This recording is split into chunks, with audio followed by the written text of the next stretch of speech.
local news, Milwaukee County Sheriff David Clarke is targeting a county supervisor. And things are getting ugly. Many say it is unprofessional. Rob Koebel's live in the newsroom with details. Rob. Well, this is a copy of the news release that went out. Clarke pulls no punches and starts calling County Supervisor John Weishan names. Now, voters say the sheriff is acting like a little child. You think the sheriff should be writing this to a supervisor? No, not at all. It was one nasty news release sparked by this comment made by a supervisor, John Weishan.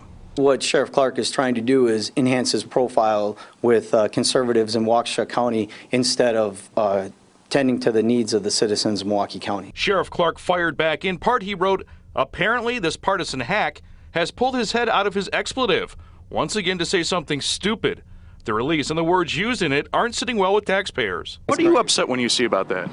Let me know people are up in higher authority and act like little kids, teenagers. The issue between Weishan and Clarke? This. The security protection provided by his deputies for presidential candidate Mitt Romney and VP candidate Paul Ryan last weekend.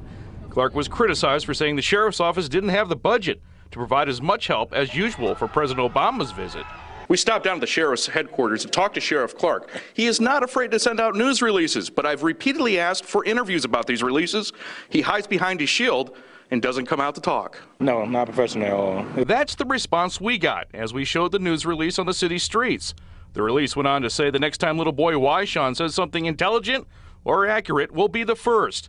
This is the same idiot who recently diminished the danger of law enforcement work several weeks before one of my officers lost his life in the line of duty. I just don't feel like someone that is supposed to watch over our city, even says anything like this in this regard at all. Now, Weishan told me over the phone this morning he wants to discuss the issues at hand and not play part of this name calling game. Mike and Carol. Okay, thank you very much, Rob.